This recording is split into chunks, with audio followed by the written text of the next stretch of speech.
নোয়াখালীতে বিভাগ চাই দাবিতে জাতীয় প্রেস ক্লাবের সামনে সমাবেশ চলছে। সেখান থেকে সরাসরি যোগ দিচ্ছেন স্টাফ করেসপন্ডেন্ট নাহিদ প্রিন্স।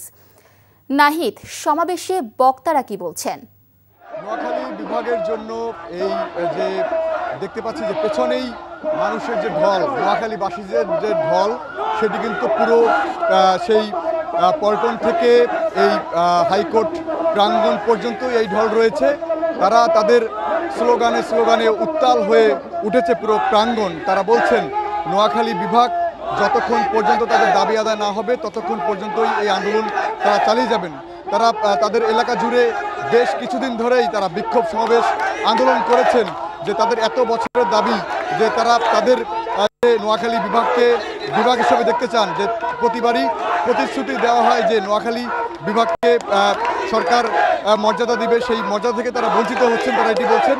এই জন্য আজকে এই প্রেস ক্লাব চত্বরের যে দৃশ্য সেটি দেখাচ্ছি যে বৃষ্টি উপেক্ষা করে এই যে ঢল মানুষের সেটি কিন্তু রয়েছে। যে নোয়াখালী থেকে, লক্ষ্মীপুর থেকে, ফেনী থেকে হাজারো মানুষ প্রেস ক্লাব চত্বরে এসেছেন।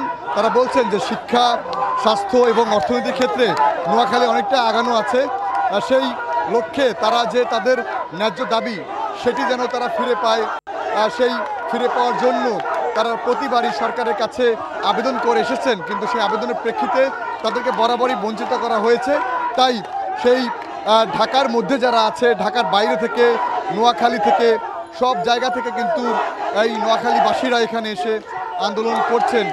তারা বলছেন যে এই উন্নয়নের ক্ষেত্রে, একটি দেশকে উন্নয়নশীল করার ক্ষেত্রে নোয়াখালীর ভূমিকা আছে এবং সেই ভূমিকার ক্ষেত্রেই যে যদি নোয়াখালী বিভাগে পরিণত হয় তাহলে আরও দেশ সামনের দিকে এগিয়ে যাবে, এটি তারা বলছিলেন। তাদের স্লোগান শুধু একটাই যে নোয়াখালী বিভাগ চাই, আর কোনো তাদের দাবি নাই। যে দাবিগুলোর মধ্যেই শুধু এগুলো রয়েছে। সেই ফেস্টুন ব্যানার নিয়ে এই প্রেস ক্লাব জুড়ে তারা হাজির হয়েছেন। পুরো প্রেস ক্লাব জুড়েই তাদের অবস্থান। আমরা আপনাদেরকে দেখাচ্ছি যে এখানে পুলিশের বড় অংশও কিন্তু মোতায়েন অবস্থায় রয়েছে। যে তারা বলছেন যে তারা এই আজকে ঢাকায় সমাবেশ করেছেন, যদি তাদের দাবি আদায় না হয় তাহলে তারা আরও বৃহত্তর আন্দোলন তারা করবেন, এটি তারা বলছেন। তো এই ছিল আমার কাছে সবশেষ। দর্শক, জানছিলাম নোয়াখালীতে বিভাগ চাই দাবিতে সমাবেশের খবর।